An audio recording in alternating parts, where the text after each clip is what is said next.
본 방송에서 제공하는 투자 정보는 투자 판단에 대한 조언입니다. 방송에서 제공하는 주식의 가치, 가격 상승 및 가격 하락에 대해서는 방송사에서 보장하지 않습니다.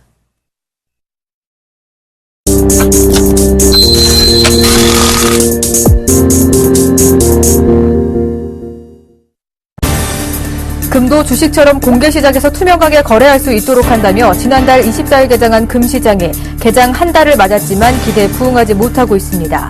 KRX 금시장의 거래량은 하루 평균 3kg대에 그쳤고 가격 변동률도 일평균 1%를 밑돌면서 투자자를 유인하기엔 아직 부족하다는 평가를 받고 있습니다. 국제 원자재 가격이 하락하면서 생산자 물가 하락세가 1년 반째 이어졌습니다. 생산자 물가가 소비자 물가를 선행한다는 점을 고려하면 당분간 저물가 기조가 이어질 전망입니다. 그러나 학원비와 공공요금, 축산물 등 서민 생활에 밀접한 항목들은 오름세여서 체감 물가에는 부담을 줄 것으로 보입니다. 금융감독원은 오늘 최근 무통장, 무카드 거래 서비스를 악용한 금융사기가 발견돼 소비자 경보를 발령한다고 밝혔습니다.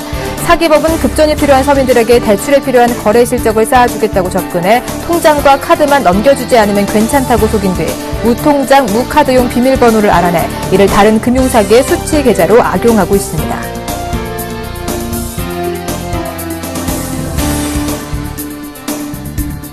국내 증권사 대부분이 길어지는 불황을 견디지 못하고 유형 자산을 처분해 연명하는 것으로 나타났습니다.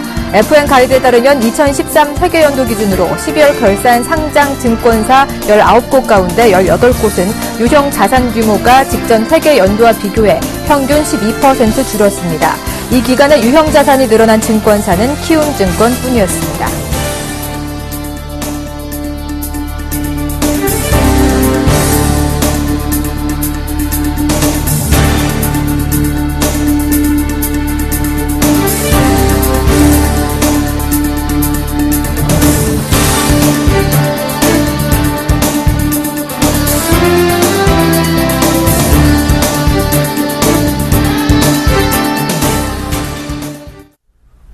안녕하십니까. 오늘장 내일장의 정혜림입니다. 간밤에 자넷 옐런이 당분간은 초저금리 기조를 유지하겠다 이런 발언이 나오면서 미국 시장을 흔들었는데요. 그로 인해서 1%대 강세 기조 이어나가면서 3대 지수가 모두 마감을 했습니다. 이렇게 미국발 훈풍에 국내 증시도 부응을 하면서 개장 2,000선 돌파하면서 출발을 했는데요. 그 기대감도 잠시 이 기관의 매도세가 거제지면서 다시 시장이 밀리고 있는 모습 보여주고 있습니다. 1990포인트마저 이탈한 채 1980선 중반대로 밀려난 모습인데요. 외국인은 계속 사주고 있지만 기관이 시장 상승의 발목을 잡고 있습니다. 현재도 1,300억 원이 넘는 물량을 쏟아내면서 지수를 하방으로 이끌고 있는데 무엇이 문제일지 잠시 후 짚어보도록 하고요. 반면에 오늘 아우의 움직임이 좋습니다. 최근에 560선 돌파 시도한 이후에 계속 상승 흐름 이어나가고 있는데요. 6거래 연속 상승 기조 이어나가면서 현재 566포인트에서 거래가 되고 있습니다. 이렇게 지수가 잘 가다 보니까 시총 대부분 종목들도 흐름이 좋은데요. 반면에 코스피 시총 상위 종목들은 줄줄이 하락세를 면치 못하고 있는 모습입니다. 오늘 달러와 환율 하락 출발을 했지만 장중에 상승 반전한 모습이죠. 하지만 여전히 1,040원대는 회복하지 못한 모습입니다. 잠시 외환 동향도 꼼꼼하게 챙겨드리도록 하겠습니다. 오늘장 내일장 함께 하시면서 마감 전략까지 세워보시고요. 시장 이야기 좀 더 자세하게 들어보도록 하죠. 먼저 LIG 투자증권의 투자전략팀 유선웅 연구위원과 함께하도록 하겠습니다. 안녕하십니까? 네, 안녕하세요. 네, 미 증시 강세에도 불구하고 우리 시장 오늘 밀려주고 있습니다. 최근 미 증시가 성장주 위주로 성장을 하다 보니까 조정을 받고 있기 때문에 국내 증시도 조정의 빌미를 좀 제공하고 있다라는 이런 분석들도 함께 나오고 있는데요. 최근 디커플링 되는 모습입니다. 그렇다면 정말 미국 증시가 고평가가 되고 있는지 이 부분 먼저 짚어주시죠. 예, 미국 증시가 사상 최고치 수준에서 지금 박스권을 계속 지속을 하고 있고요. 그럼에 따라서 이 박스권을 뚫지 못하고 추가 상승을 못하는 이유가 밸류에이션 부담이 있기 때문입니다. 지금 너무 지수가 많이 올라서 조정이 올 것이다. 그래서 비관론자들이 활발하게 또 입을 열고 있고 폭락을 할 것이다. 이런 전망들이 좀 많이 나오고 있습니다. 그래서 미국 증시에 과연 버블이 있느냐, 그게 사실이라면 최근 국내 증시에도 이런 투자 심리에 영향을 미치고 있는데 그게 사실인지 좀 짚어보았습니다. 크게 세 가지 관점에서 짚어보았는데 첫 번째는 지나친 낙관론이 있느냐이고 두 번째는 수급 불균형이 발생했느냐 그리고 마지막으로 정책적 실패 가능성이 있느냐 이렇게 세 가지 관점에서 짚어보았습니다. 먼저 버블 같은 경우에 보통 낙관론의 힘으로 커지고 낙관론이 이제 사라질 때 버블이 터지게 되는데요. 과거 80년대 후반 일본 증시나 90년대 후반의 미국 IT 버블, 또 2000년대 중반의 중국 투자 버블 같은 경우 보면은 밸류에이션이, 그러니까 PER이 적게 20배에서 많이 50배 가까이 받았었습니다. 그리고 이렇게 고밸류에이션을 받은 이유가 향후도 이런 성장성을 지속할 것이다, 이런 낙관론이 있었기 때문인데, 이후에 경기가 둔화되면서 기업들의 실적 전망이 하락을 하게 되고 시장이 이제 버블로 인식하며 폭락세를 보였던 그런 공통점이 있습니다. 최근 미국 증시에서 조정을 보이고 있는 IT 바이오 주식 같은 경우에는 지금 밸류에이션 지표가 거의 20배를 상회하고 있기 때문에 지금 고밸류에이션이다, 이런 논란이 있는 것인데, 저희 같은 경우에는 그럼에도 불구하고 이들의 시장 폭락을 주도할 것이다, 이렇게 판단을 하고 있지는 않습니다. 그렇게 보는 이유가 이들 산업 특성상 지금 시장 지배력이나 마진율을 계속 유지할 수 있는 가능성이 높고요. 또 아직은 지금 경기 회복기이기 때문에 실적이 가파르게 훼손될 가능성 역시 낮다고 판단을 합니다. 결국 성장성, 즉 펀더멘털의 문제라기보다는 투자 심리적인 문제가 있는 것으로 보고 있습니다. 그리고 두 번째, 공급 부담이 있느냐인데요.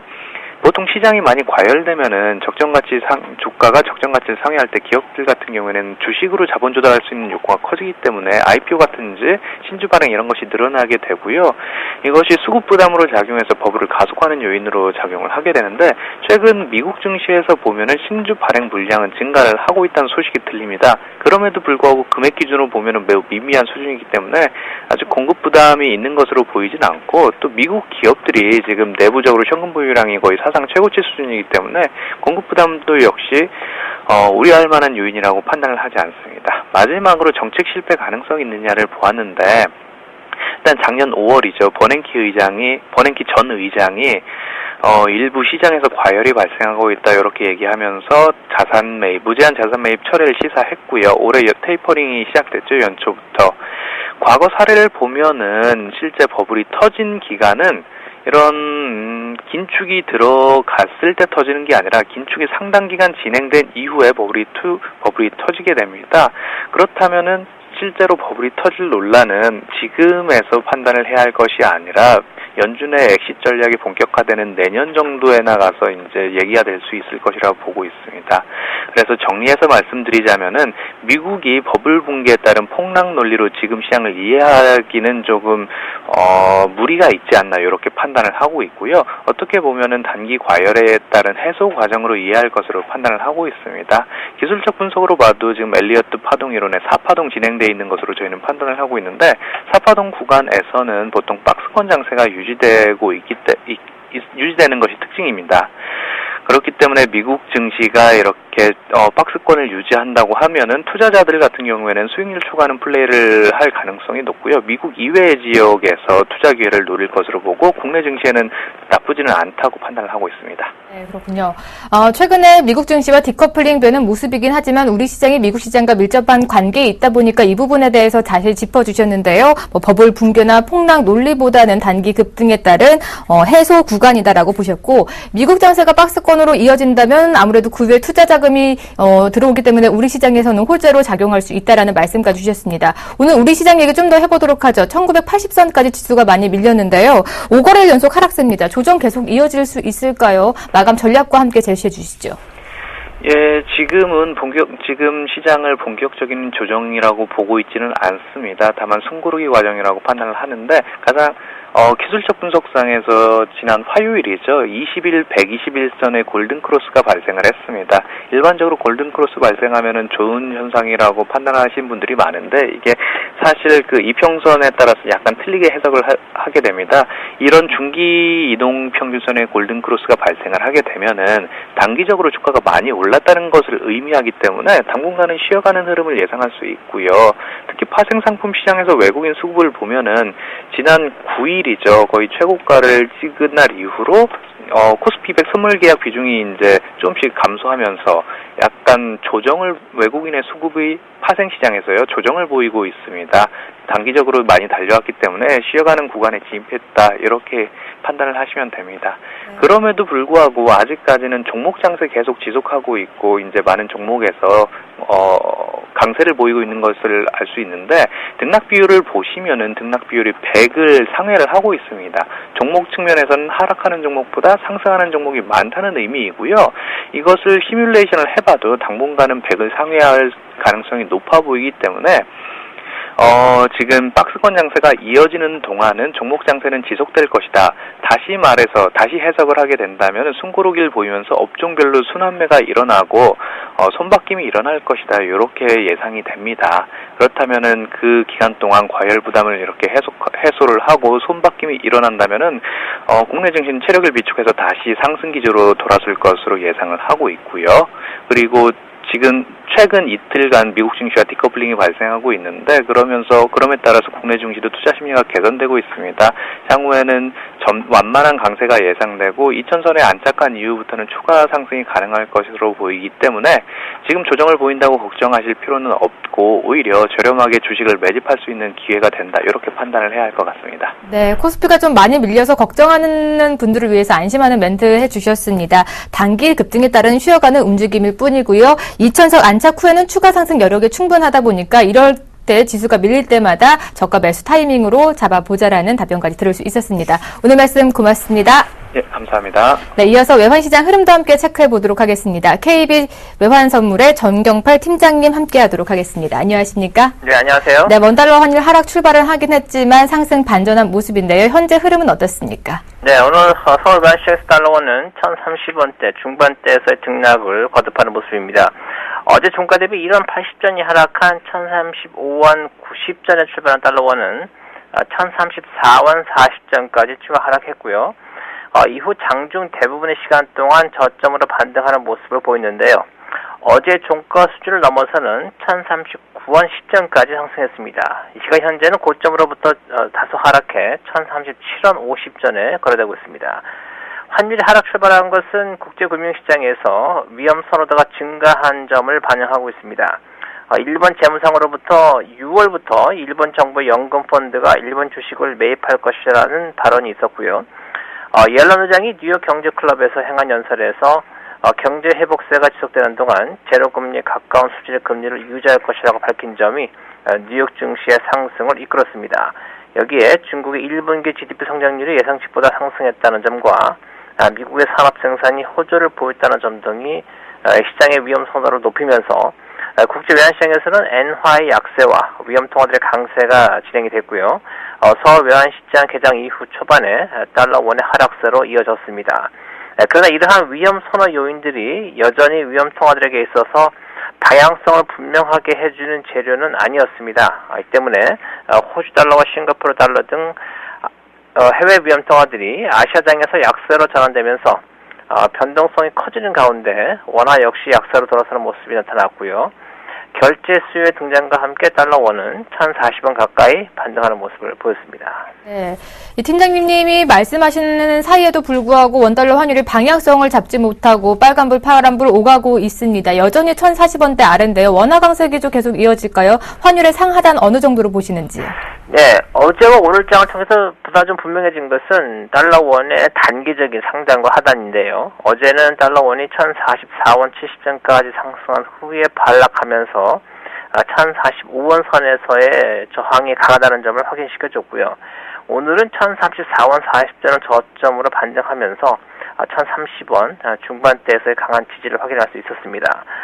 중국 경제 지표에 대한 긍정적인 해석이나 또 유럽 중앙은행이 조기에 경기 부양책을 사용하지 않을 것이라는 전망 등은 달러화 대비 위험 통화들의 강세를 유발하는 재료가 되겠는데요.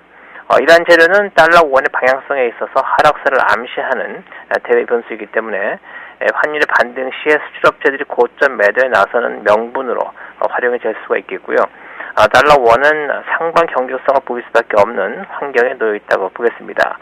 오늘 같은 경우는 대내적으로는 코스피 지수가 차익 실현으로 하락했다는 점과 대외적으로도 해외 통화들의 약세가 동시에 진행된 점이 달러 원의 하락세를 제한한 경우인데요. 해외 통화들 역시 큰 그림상 방향성보다는 변동성이 확대되는 모습을 보이고 있기 때문에 달러 원이 박스권을 벗어나기 쉽지 않아 보입니다. 1040원을 중심으로 해서 대략적으로 1035원에서 1045원 사이 정도의 박스권 장세가 좀 더 이어지겠습니다. 네.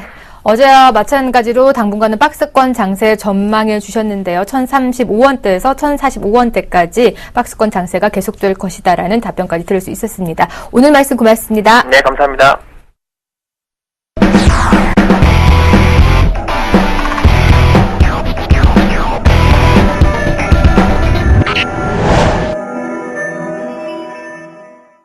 네, 오늘장 글로벌 이슈들 점검해보고요. 핫 이슈들 체크해보고 마감 전략까지 세워드리도록 하겠습니다. 오늘도 IM투자증권의 김동섭 이사님 자리해주셨습니다. 안녕하십니까? 네, 안녕하세요.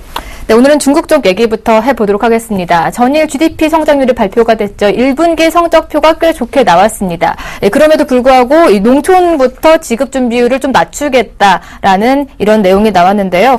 이 경기 부양의 신호탄으로 봐야 되는지 좀 한편으로 생각해 본다면 그 GDP 달성 목표치에 좀 부담을 느낀 건 아닌지 걱정이 되거든요. 어느 쪽으로 해석해 보면 좋을까요? GDP가 7.4가 나왔기 때문에 시장 예상치보다 상당히 좋게 나왔거든요. 근데 이제 시장 일각에서는 이게 약간 마사지를 해서 지표를 약간 바꿨다라는 의구심을 계속 가지고 있는 상황이거든요. 그렇지만 어제 제가 말씀드린 것처럼 나온 대로 믿고 주식 투자를 해라라고 말씀을 드렸었죠. 근데 갑자기 하루 만에 농촌은행 대상으로 해서 지급준비율을 낮추겠다라는 얘기를 했습니다. 그럼 이게 도대체 뭘까라는 이제 궁금증이 생기죠. 물론 농촌의 어떤 부담을 덜어주기 위한 뭐 전략이라고 하겠지만, 제가 볼 때는 이 GDP 성장률, 죄송합니다. GDP 성장률에 대한 부분이 아마 중국 정부에서 부담으로 다가오고 있는 것 같습니다. 그러니까 뭔가 잘못된 게 있다라는 거겠죠. 네. 그것을 미세 조정을 통해서 농촌부터 시장에 풀어주는 것이 아닌가라는 기대감이 되고 있고요. 이것은 결국 중국 정부가 대규모 경기부양책은 하지 않더라도 결국 지급준비율의 카드를 쓸 수밖에 없는 상황으로 가고 있는 것이 아닌가라는 의구심을 떨쳐버릴 수 없게 하는 그런 상황이다. 그 얘기는 결국 어저께 GDP로 인해서 경기부양책이 물 건너갔다라고 보기보다는 오히려 경기부양을 통해서 GDP를 또 성장 목표치를 높여가기 위한 전략을 구사할 수도 있지 않을까라는 어떤 근거가 될 수 있지 않을까라고 판단하고 있습니다. 네. 그렇다면 농촌부터 유동성 좀 확대 정책을 시행을 하겠다. 그럼 전방위적으로 계속 확대될 수 있는 가능성이 좀 높아진 건지요? 일단 제가 볼 때 가능성은 커지는 것 같습니다. 왜 그러냐면 안 해도 되는 거를 왜 할까 갑자기 뜬금없이. 결국 GDP가 진짜가 아니란 얘기겠죠.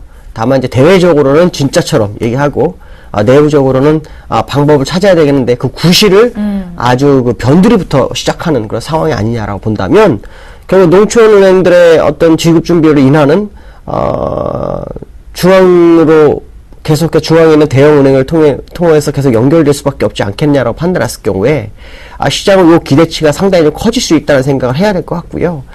농촌은행으로 끝나지 절대 않을 겁니다. 아마 제가 볼 때는 결국 지급준비율을 낮추기 위한 첫 번째 단추를 만들었다라고 생각하시면 될 것 같습니다. 네. 그렇다면 이렇게 중국 쪽에서 경기 부양책에 대한 기대감이 계속 높아지고 가능성이 높아진다면 이제 우리 시장에서도 좀 중국 관련주에 관심을 가져볼 때가 아닌가 싶은데요. 일단 중국 경기 부양책에 대한 실망감이 있었죠. 어저께 우리나라 상승을 뭐 그렇게 하지 못하는 상황이었고 미국 영향에도 상승을 못하는 그런 상황이었는데 그것은 아마도 중국에서 경기 부양을 안 할까봐에 대한 불안감이 좀 있었던 것은 사실이죠.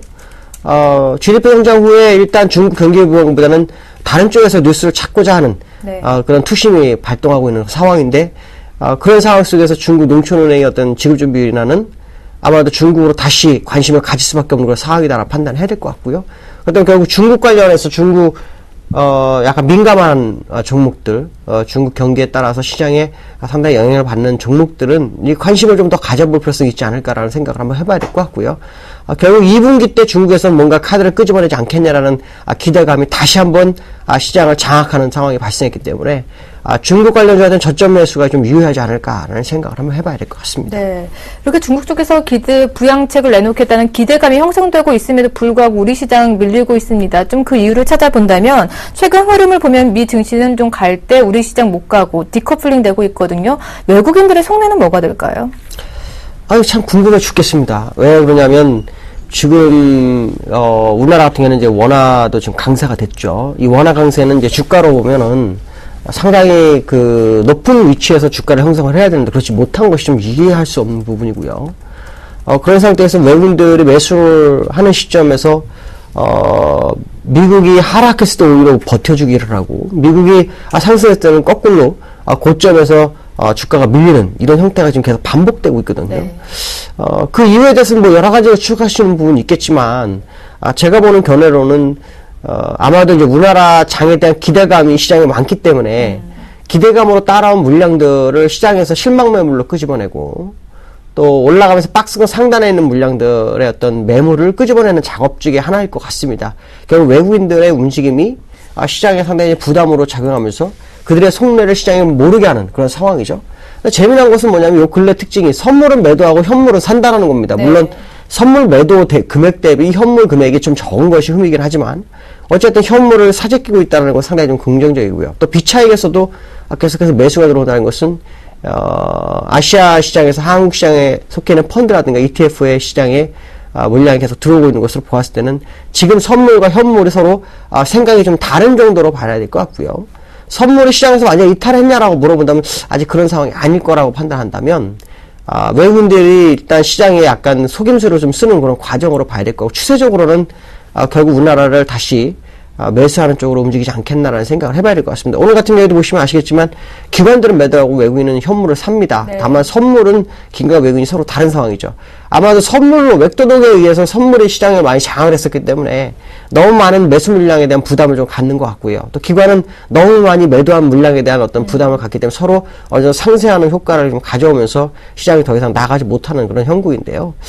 이 청개구리장은 아마도 제가 볼 때 조만간 풀리지 않을까라는 생각을 한번 해보고 있고요. 그 시점으로는 이제 이번 주 지나면 다음 주 정도가 아마 타켓이 되지 않을까 판단하고 있습니다. 네, 다음 주 시장이 좀 기다려지는데 계속 한 5거래일 연속 2000선 구경만 하고 계속 밀리는 모습입니다. 그렇다면 좀 기술적으로 본다면 지금 언저리에서 계속 맴돌고 있는데 현재 지수대 흐름은 어떤 건가요? 현재 지수대는 고점이라고 보기에는 좀 어려운 상황이라고 네. 보여지고 있고요. 지금 5일선이 이제 우하향으로 꺾였기 때문에 많은 투자가들은 다시 주가가 60일선 정도까지 밀릴 수 있다는 생각을 아마 할 수도 있거든요. 그 자체가 1950 정도 됩니다. 근데 지금 이 언론의 어떤 힘의 강도의 모습을 보면 외국인들이 옆으로 기면서 약간 눌리는 형태거든요. 그 얘기는 좀 여기서 요 박스권, 여기나 요 고점대를 벗어나기 위해서 힘을 지금 비축하는 과정으로밖에 저는 좀 보이지 않는다라고 말씀드릴 수 있고요.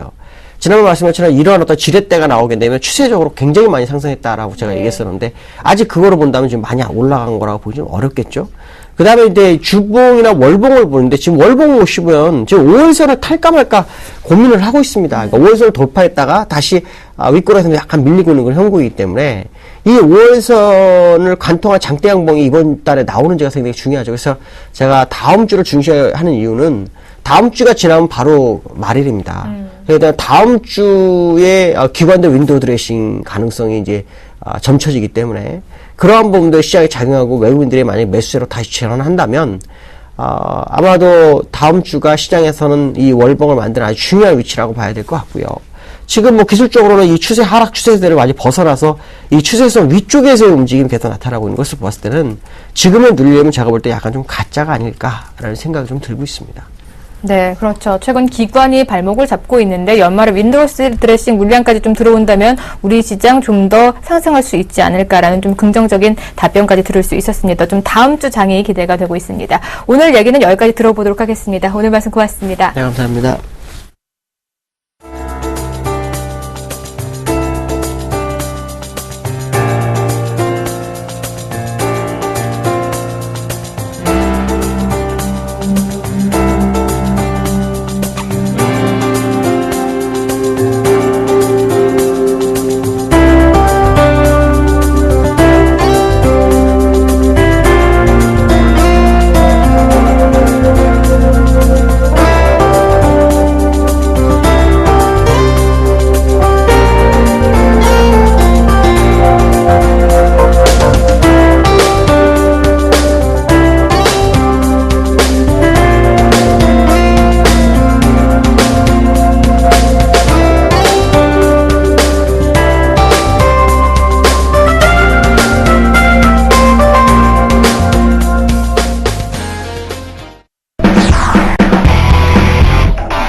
안녕하십니까. 남원의 멘토입니다. 오후에 남원의 와인은 하루의 가장 특징적인 종목을 찾아서 그 종목이 왜 이러한 특징적인 모습을 보이느냐를 상세히 설명해 드리는 시간입니다. 자, 지금 우리 코스피 지수가요, 약 12일째 더군요. 12일째 계속 2000포인트 밑에서 왔다 갔다 하니까 하루가 지나도 제자리요, 이틀이 지나도 제자리요, 아주 지겨워. 정말 지겨워. 죽겠습니다. 그죠? 그렇지만 이러한 에너지들이 응축되어서 제가 한번 폭발할 때는 강력하게 폭발한다. 이렇게 말씀해 드릴게요. 지금 어떤 장사였냐면 저는요, 고무줄에 묶인 유도선수다. 고무 타이어를 가지고 연습하는 유도선수다. 이렇게 생각하시면 돼요. 자, 땡깁니다. 앞으로 가려고 하는데 타이어가 지금 밑에 타이어 튜브가 계속 막고 있는 거예요. 한번 쭉 가다가 힘을 붙이죠. 아이고, 좀 뒤로 다시 밀려납니다. 다시 앞으로 쭉 가다가 또 밀려요. 뒤로 다시 물러간다. 이러한 과정들이 계속되다 보면 어느 한순간에 어떤 일이 벌어지죠? 타이어 튜브가 툭 하고 떨어진다. 그러면 어떻게 튕겨나가요? 앞으로 퉁 하고 튕겨나가면서 넘어질 정도로 앞으로 튕겨나간다. 바로 지금 2000포인트 밑에서 일어나고 있는 이 12일째의 이런 모습들이 바로 어떤 환경이냐, 이런 환경이다. 가려고 하는데 땡기고 가려고 하는데 땡기고 이러다가 줄이 탕 끊어지면 그야말로 어떻게 이렇게 강력한 장이 나올 수 있을까? 라는 모습이 나오는 가능성이 크다. 근데 그 부분에서 팡 튕겨져 나갈 때 전부 다 튕겨져 나갈 것이 아니라 몇몇 주도 업종들만 튕겨져 나가는데 이게 정말 궁금하다 이거죠. 그러니까 그전에는 후보군들만 가지고 계시다가 그 시점에 빵 튕겨 나갈 때는요, 후보군을 쫙 정리해가지고 주도주로 바로 딱 붙으셔야 돼요. 그러면 여러분들이 그간에 많이 놀았던 거 있잖아요. 한 방에 다 채웁니다. 그게 바로 주식 투자의 매력이자 진수다. 이렇게 말씀해 드릴게요. 특징주 하다가 갑자기 왜 이런 이야기, 희망을 가지시라고. 지금 장세는 아주 강력한 장세를 만들어내기 위한 막바지의 조정이다. 이렇게 먼저 설명해 드립니다. 자, 오늘 장 특징주는요, 동부하이텍입니다. 동부하이텍. 장 초반에 상한가 빵! 점상 출발했어요. 점상 출발해가지고 10시 가까이 계속 꼼짝도 안 하다가 그대로 문 닫을 줄 알았어요. 근데 웬걸 갑자기 후닥후닥 떨어지더니만 지금은 플러스 3.59%까지 쭉 많이 밀렸습니다. 내용을 보면요, 실리콘웍스에 피인수될 가능성이 있다. 피인수 이미 될 것이다 라는 정도의 뉴스가 나왔어요. 어제 장 마감 후죠. 어제 오후에 저녁에. 그래서 상한가로 출발했는데 실리콘웍스에서는 오늘 조회 공시를 하죠. 이렇게 주가에 굉장히 영향력이 있는 내용이 나올 때는요, 한국 거래소에서는요, 그 기업한테 물어봅니다. 너 이런 소문이 도는데 답변을 해라. 그러면 저녁에 조회 공시를 요구를 하면 그 다음날 오전까지는 답변을 해주게 돼 있어요. 근데 실리콘웍스에서는 뭐라고 답변했느냐? 검토한 사실도 없다. 무슨 소리냐? 이렇게 해버리니까 갑자기 이 상황이 아니죠, 이거. 전부 다 점상한가 들어갔을 때는 인수가 된다는 사실 정도의 뉴스로 나왔거든요. 이 참 상당히 좀 문제가 많은 뉴스죠. 그 매체가요, 여러분 아시죠? 있어요. 그렇죠? 한으로 시작되는 증권. 이게 굉장히 문제가 되었던 부분이다. 그럼 상한가 따라간 사람은 어떻게 하는 거예요, 이거? 이런 문제가 나올 수 있는 상황입니다. 그래서 뉴스도 참 이렇게 추정의 뉴스가 아니라 확정적인 뉴스를 했을 때 주가에 영향을 미치게 된다면 여기에 대한 피해도요, 보상해야 됩니다. 그렇죠? 이런 부분들도 있겠네요. 수급을 보니까요, 최근 이제 2월부터 외국인의 매도세가 아주 강화가 됐어요. 지속적으로 이제 강화되는 흐름이 나타났다가 연기금하고 기관 같은 경우에는요, 2월 초부터 2월 초에 강력한 매수한 이후에 그대로 남겨두고 있어요. 이 무슨 소리냐? 2월 초 지점에서는 굉장히 매력 있는 부분이 있었기 때문에 주식을 사놓았는데, 통상적으로 주가가 2달 동안 힘이 없으면은요, 주식을 팔게 돼 있어요. 특히나 어떤 주식 같은 경우는 주로 팔죠. 왜? 단기적인 수익률이 발생 안 하니까. 그런데도 지금 안 팔고 있다는 것은 무엇일까요? 바로 이슈 매매를 하겠다는 겁니다. 뭔가 이 뉴스가 나올 때를 기다렸다가 뉴스가 나오면 그때 팔겠다는 건데, 바로 그 부분이 남아있다, 현재는. 그리고 오늘 같은 경우는 팔았느냐, 안 팔았다, 이거죠. 이 부분을 본다면 아직까지도 잔존 가치는 분명히 존재한다는 것을 우리는 알 수가 있겠네요. 중요한 관찰 포인트는 무엇이냐? 자, 보세요. 피인수설 된다는 이 말 한마디가 딱 나오고 나서 오늘 애초에 점상한가 출발했죠. 이게 뭐예요? 그 자체로만 점상한가가 나올 수 있다는 이 강력한 의미가 있다는 거예요. 이것만으로 점상한가 한 7, 8% 출발해서 상한가로 들어가는 것이 아니라 아예 스타트를 점상한가를 쳤다는 것 자체만 해도 굉장히 의미가 있다. 이는 무엇을 뜻하느냐? 바로 매집도가 굉장히 강화되어 있다는 소리죠. 그리고 이 매집도가 강화되어 있고 또 하나가 뭐냐면 이 기대감에 따른 진성 투자자가 존재한다. 진성 투자자가 뭐냐면 여차 뭐 흔들거리는 매도세가 아니라 그냥 꿋꿋하게 나는 안 팔아! 절대! 이런 진성 투자자가 존재한다는 걸 보여주는 거예요. 그럼 이제 무엇을 알 수가 있느냐? 이런 이슈만으로 점상한가 나왔잖아요. 다음에 피인수가 되면 어떻게 할까요? 점상 그냥 뚝 나오는 거예요. 하나만 나오지는 않겠죠. 몇 쌍이 연달아 나올 수도 있다. 아, 이런 부분은 굉장히 강력한 시그널이라는 걸 여러분들이 포착을 하셔야 돼요. 야, 요 놈은 이제 피인수가 된다면 아예 점상이 나올 것이고 점상이 하나가 아니고 두세 개도 나올 수가 있다. 그러니까 우리들 관심 종목에 반드시 넣어야 되는 종목이 될 것입니다. 전망은요, 정해져 있죠. 결국 뭐냐면, 이 채권단이 지금 동부그룹 자체에다가 압박을 계속 넣고 있죠. 야, 자산 빨리 매각하고 정리해라. 안 그러면 너가 골마 터져가지고 통째로 내놨는다. 빨리 해라, 빨리 해라. 독촉을 하고 있기 때문에 지금 최근에 어때요? 인수의향서들 잘 사전, 페이퍼들을 다 보냈지 않습니까? 매각 속도가 굉장히 가속화될 가능성이 많고, 지금 뭐냐면, 보낸 데가 이제 4대 그룹에 다 보냈어요. 삼성, 현대, LG, SK 4개 다 보냈고, 미국계, 그리고 뭐 유럽계 쪽까지 다 보냈는데, 실질적으로 매각 가능성이 높은 것은요, 이 4대 그룹에서 사실은 LG하고 SK가 좀 강력한 부분인데, 손을 잘 안 내. SK 하이닉스 가능성이 있고, LG 전자도 가능성이 있는데, 둘이나 아직까지 수면 위로는 안 나타나요. 그러니까 삼성에서는 뭐 안 할 것 같고요. 그렇지만 사실은 복병이 누구냐면 현대차라는 거죠. 이 시스템 반도체 그리고 팹리스 같은 경우에는 이 자동차에서도 굉장히 필요한 부분이기 때문에 시너지 효과가 나타날 수 있거든요. 여튼요, 가능성은 삼성을 제외한 현대차 그리고 LG 쪽 두 개가 제일 가능성이 높고요. 그 다음에요. 이게 매각을 빨리 하려고 하는데 주인이 바로 안 나타날 경우에는 어떤 과정을 거치냐면 사모펀드, 외국계 사모펀드를 통해서 한 단계 거쳐가는 매각도 가능해요.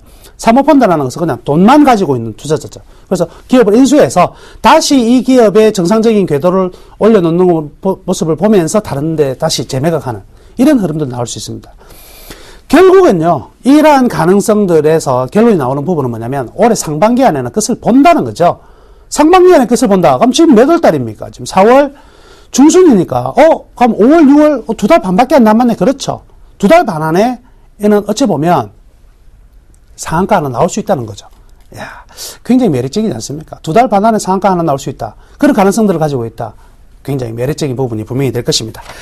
자, 그래서 이 기업 그러면 좋다. M&A 이슈 빼버리고 본질적으로 한번 보자. 제일 중요한 게 그거 아닐까요? 어떤 재료를 가지고 투자하는 것은 결코 좋지 못합니다. 저는 그렇게 생각하거든요.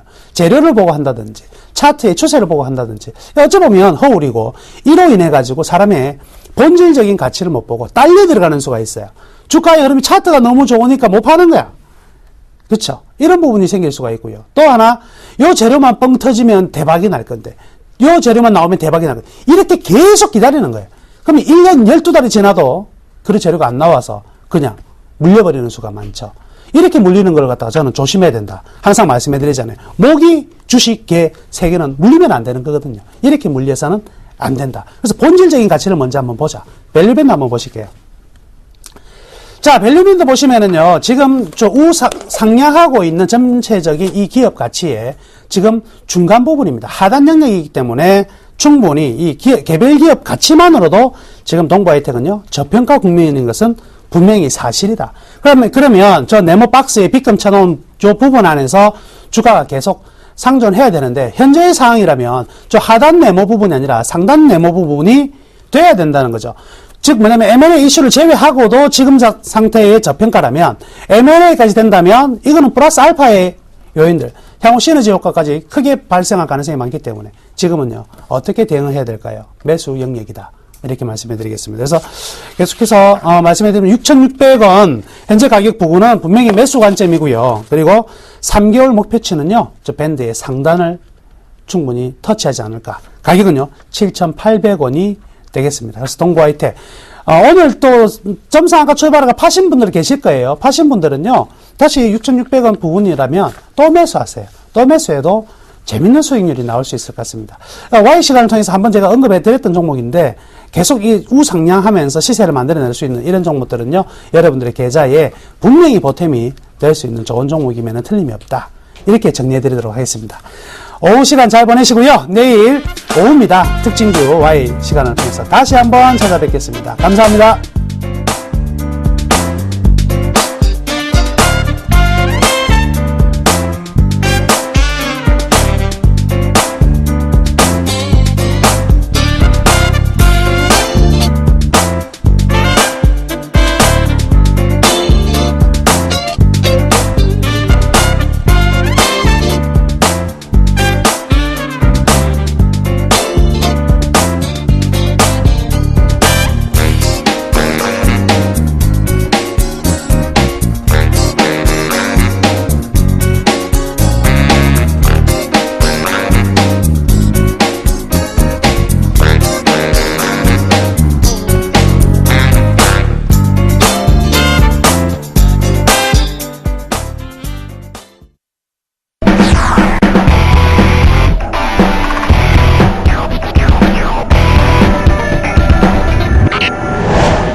안녕하십니까, 김현민 멘토입니다. 네, 시장이요 조금 흔들립니다. 1990포인트 깨고 내려가면서 1988포인트 상황 보여주고요. 코스닥 같은 경우는 많이 올랐지만 그래도 다 빠져버리면서 보합권의 움직임 거의 0% 수준 보여주고 있습니다. 자, 어떻게 조금 대응을 하셔야 될까요? 제가 최근 들어서 어떻게 제가 대응했습니까? 계속 현금 확보 얘기하면서 종목을 확 줄여버렸습니다. 그래서 현금을 40%까지 보유하고 가는 전략을 제가 취했는데요. 지금도 마찬가지로 고민이 많이 됩니다. 그래서 조금 더 살펴봐야 될 것 같긴 한데, 그래도 어쨌든 시장은 불안하기 짝이 없다라는 말씀 드리고 싶어요. 똑같습니다. 현금 확보를 하시는 게 나을 것 같다. 현금 많이 가져간다고 해서 나쁠 거 없죠? 좋은 종목으로 다시 들어가면 되니까요. 그렇죠? 네, 수익 나신 거에 대해서는 조금 현금 비중을 늘리셔가지고 대응하시는 전략도 필요하지 않을까? 제가 말씀을 좀 드려볼게요. 꼭 그렇게 참고하시면 될 것 같습니다. 자, 제가 이 시간에 상담까지 같이 해드릴 건데요. 아래 번호로 문자 주시면 되겠습니다. 013-3366번에 011-0번입니다. 자, 문자 주시면요, 제가 최대한 제 방식대로 상담을 해드리도록 하겠습니다. 아셨죠? 많은 문자 보내시면 될 것 같습니다. 자, 그리고 오늘은 제가 시장이 좀 안 좋아서 현금 확보 계속 외치고 있지만 추천주 하나를 준비해 봤습니다. 내일 여러 가지 종목들을 정리가 있을 것 같지만요. 일단 오늘 장에서는 이제 하나 준비해 봤으니까요. 끝까지 보시면 될 것 같아요. 자, 오늘 제가 준비한 수급 100점주 보도록 하겠습니다. 자, 오늘 가지고 나온 종목입니다. SK하이닉스, LG플러스, LT디스플레이, 한국전력, CJ, 오쇼핑 이 지문체 눈에 들어왔습니다. 자, 먼저 이제 SK하이닉스예요. SK하이닉스 같은 경우는 제가 39,000원, 4만원, 그러니까 2월 달에 그렇게 매도 사인을 제가 드렸던 종목입니다. 기억을 하실 거예요. 그리고 나서 이제 36,000원, 7,000원 되면 참 좋겠다라고 말씀을 드렸던 기억이 있습니다. 오늘 장에서 단연 수급이 돋보였던 그런 종목 중에 하나입니다. 수급 잘 들어와주고 있고요. 어제 장에서도 수급이 굉장히 많은 물량이 들어와 주면서 주가를 조금씩 상승 쪽으로 이끌어줍니다. 양호하다. 관심 있게 봐야 될 종목이 아닌가 해서 뽑아봤고요. 자, 두 번째 종목은요, LG유플러스입니다. 자, LG유플러스 계속 밀려주다가 이평선 밀집이 되는 구간에 한번 오늘 튀어 올라가 주네요. 자, 오늘 현재 2.4% 올라가면서 1,400원 현재 상황을 좀 보여주고 있습니다. 더 갈 수 있을까요? 계속적으로 이 흐름 자체가요, 요렇게 좀 모아지고 있다라는 좀 생각이 됩니다. 그쵸? 요런 그림이 나오는데, 한번 요렇게 될 경우, 보통 잘 아시죠? 여기서 한번 튀어 올라가는 경우가 많다라고 다들 아시잖아요? 그 흐름이 오늘 나와주네요. 자, 수급도 들어왔고요. 내일장 어떻게 될까요? 올라갈까요? 올라갈 가능성에 좀 더 50% 이상이다 말씀드리고 싶습니다. 그래서 주가 흐름, 양호한 흐름, 또 하나 크게 걱정 없는 가입자 수 늘고 있기 때문에 관심 있게 좀 봐야 되지 않을까라는 생각이 들어요. 일단 수급이 괜찮아서 제가 뽑아봤는데요. 보유하고 계신 분들은 홀딩하시면 되지 않을까 말씀드려봅니다. 오늘 수급 상위권이었습니다. 자, 그 다음에 LG 디스플레이입니다. 또 갑니다. 그런데 오늘 시장 영향이라고는 안 보이고 윗꼬리가 달리는 흐름이 보입니다. 자, 윗꼬리가 달렸어요. 보시면요. 확대를 해볼게요. 여기 보시면 동그라미를 쳐드릴게요. 보자면요. 여기 윗꼬리 달립니다. 그쵸? 네, 달렸어요. 치워볼까요? 보이시죠? 자, 좀 내려옵니다. 고가로 오늘 29,200원까지 갔던 주가가 28,650원까지 내려왔습니다. 시가 대비해서 밀리고 더 깨지고 내려갑니다. 장 막판에 마이너스권으로도 갈 수 있다. 이런 좀 판단이 들고 있는데, 자, 수급 볼게요.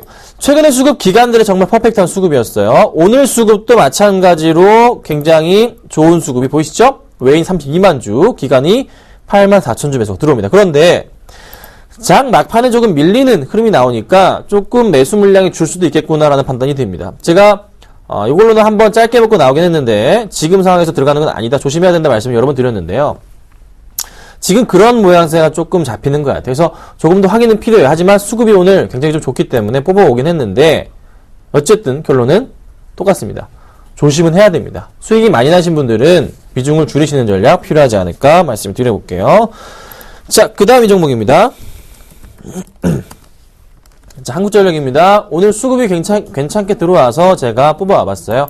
자, 한국전력 최근 들어서 정말 꾸준하게 계속 상승을 해주고 있습니다. 오늘 장은 좀 쉬어가고 최근에 39,800원까지 갔던 주가 흐름 자체가 약간 좀 쉬고 있는 포인트가 잡히지만 그래도 어쨌든 흐름 자체는 계속적으로 어떤 모양? 우상승하는, 네, 계속 위로 올라가는 모양새가 잡힙니다. 그렇죠? 여기가 바닥, 완벽한 바닥 인식으로 해서 반등을 주는 포인트가 나오네요. 자, 언제 사야 될까요? 21선 깨고 내려간 다음에 반등 줄 때 사시는 겁니다. 오늘 수급이 좋을지언정 하락 쪽으로 단기적인 그림 나올 가능성은 있어요. 이게 떨어진다고 나쁜 건가요? 아니죠. 그럼 지금 보유하신 분들 팔아야 되나요? 아닙니다.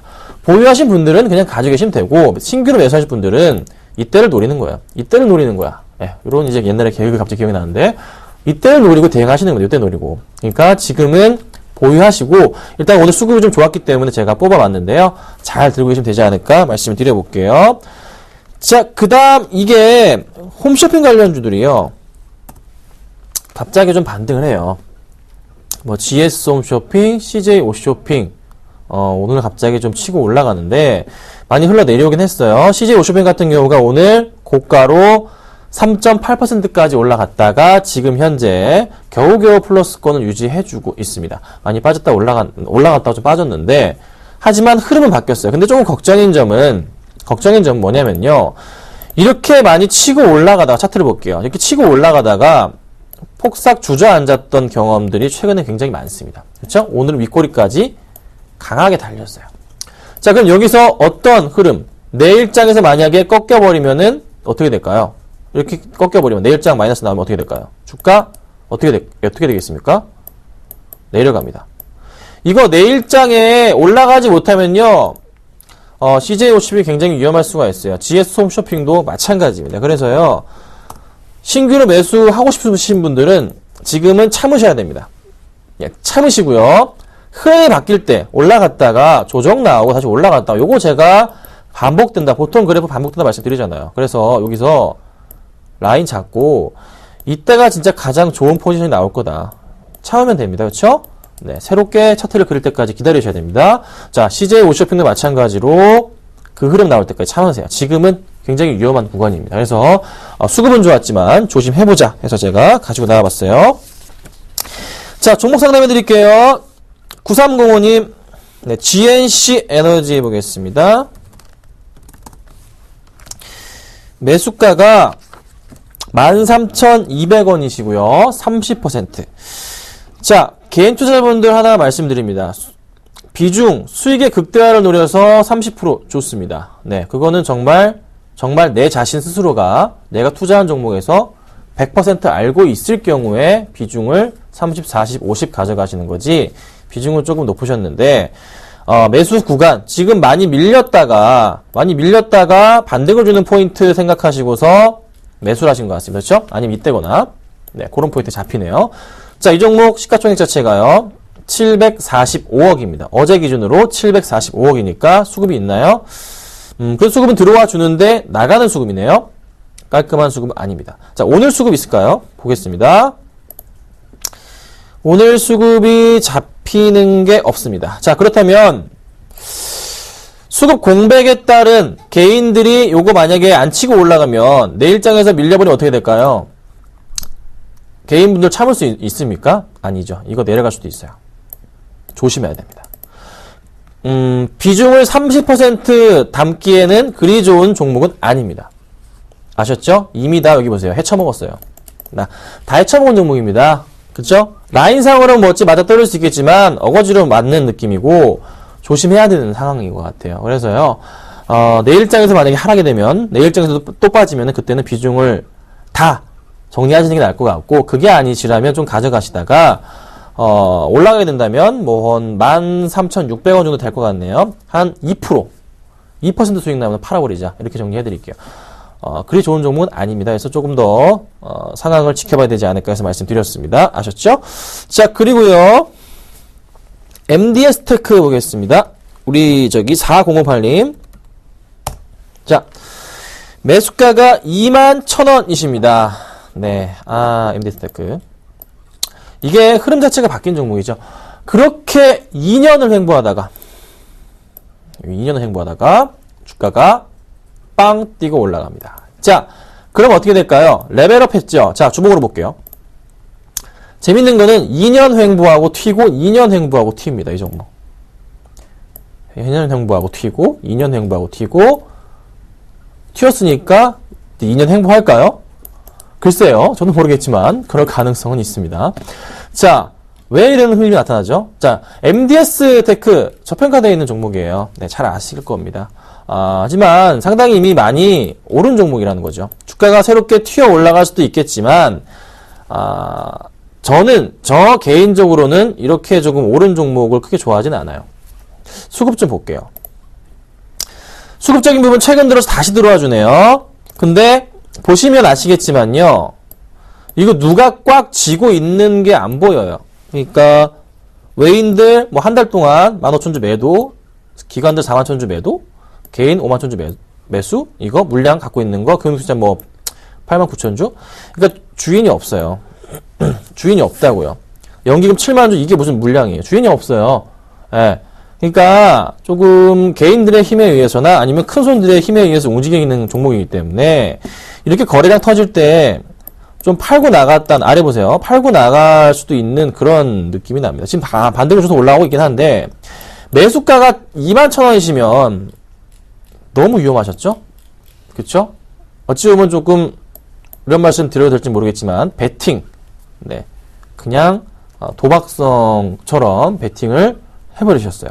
더 갈 수도 있겠구나. 그래서 뭐 다음날에 기회가 있음에도 불구하고 정리 안 하셨죠. 다시 올라갈 가능성 일단 지금은 보입니다. 그러면 매수가 부근까지 올라가게 될 경우에는 저는 매도를 하시는 게 어떨지 않을까.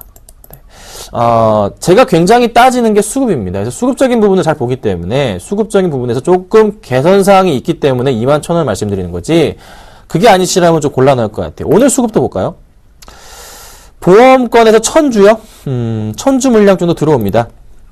보험. 네. 근데 보험은 주인이 아니에요. 네. 그냥 한번 던져보는 것 같네요. 마음에 들진 않습니다. 그래서 이 갭을 메울 때 정리를 하시고 나가시는 거. 좀 더 올라간다면요. 좀 더 올라가면 여기죠. 22,000원. 그럼 또 한 번 이때처럼 팔고 싶은 욕구들이 많이 생기실 거예요. 이때도 그랬잖아요. 네.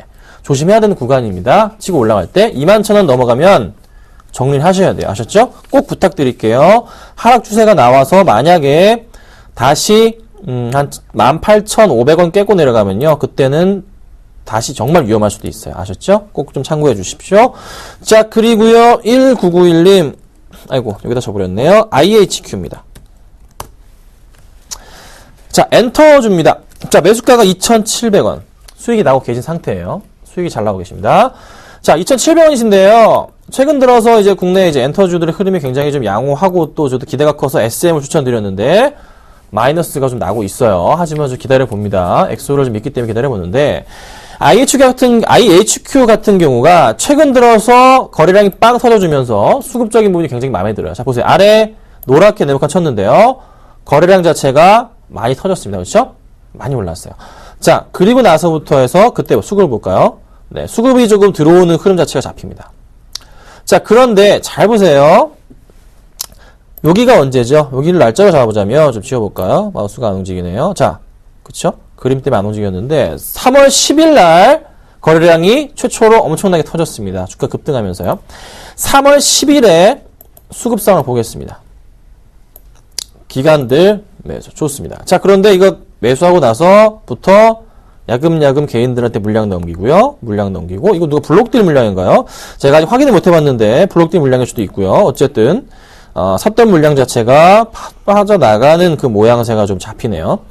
빠져나가면서 최근 들어 수급은 굉장히 조금 그래도 지저분해질 것 같다가도 다시 기관들의 매수가 좀 들어와주면서 좋아지고 있는 모습이 좀 잡히네요. 나쁘진 않아요. 자, 그러면 오늘의 수급은 어떨까 좀 볼게요. 오늘 수급 보니까 자, 기타법인 11,000주 그리고 은행 15,000주 이렇게 들어옵니다. 기관이 11,000주, 기타법인 9,000주요. 이렇게 물량이 잡히네요. 기타법인 따로 잡히죠. 자, 그렇다면 수급적인 부분도 많진 않지만 그래도 좀 들어와 줍니다. 괜찮네요. 자, 전고점을 한 번 더 뚫고 갈 가능성이 열려있다 봅니다. 주봉으로 보겠습니다. 주봉상 느낌으로 말씀드려보자면 여기 바닥 라인으로 인해서 이런 라인 잡힙니다. 감 잡히시죠? 바닥 크게 그림 봐도 됩니다. 바닥 라인 잡고요. 어떻게 한다고요? 평행하게 선 하나 긋고 올려보자면 이 정도 모양새가 1차 고점 포인트고요.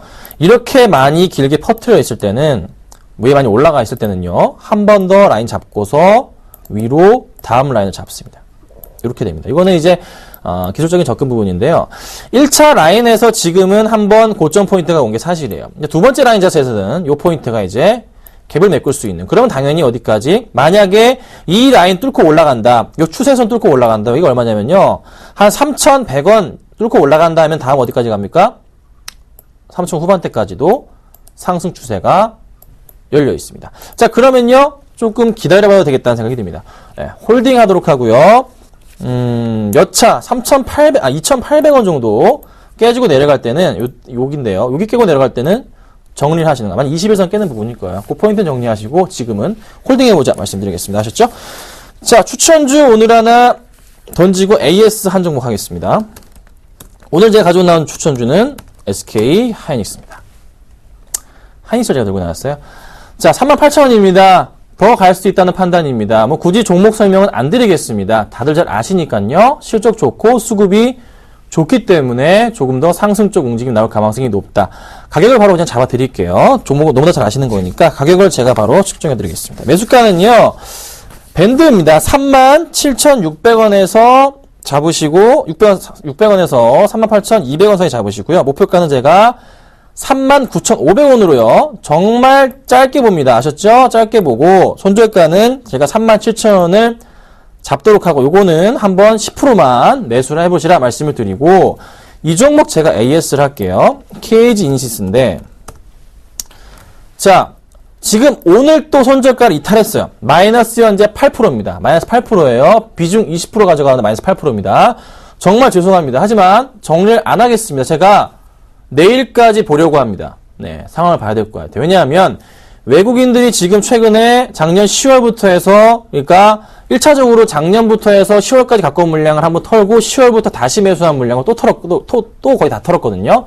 그러면 이 상황에서 지금 타이밍 자체는 바닥이라는 인식이 좀 듭니다. 그래서 내일까지 봐야 될 것 같습니다. 내일 빼다가 그렇게 팔던 물량 안 나오면서 다시 매수가 들어오면 흐름 나온다. 그러면 다시 올라갈 가능성이 높아요. 그래서 좀 지켜보고자 합니다. 그래서 내일 제가 확실하게 AS에 들 테니까 내일 팔지 마시고서 집중해 주시면 될 것 같고요. 내일은 또 제가 공개 방송 하니까요. 또 깔끔하게 또 설명드리도록 하겠습니다. 아셨죠? 네, 고생 많으셨고요. 내일 뵙도록 하겠습니다.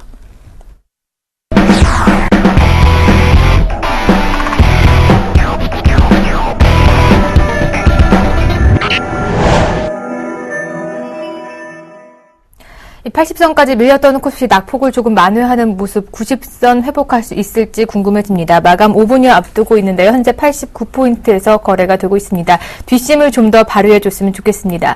진도 여객선 침몰 사고로 인해서 증시도 숙연한 분위기인데요. 거래량이 많이 줄어든 모습, 실종자들의 무사 귀환을 바라봅니다. 오늘장 내일장 오늘 준비한 소식은 여기까지 하도록 하겠습니다. 시청해주신 여러분 고맙습니다.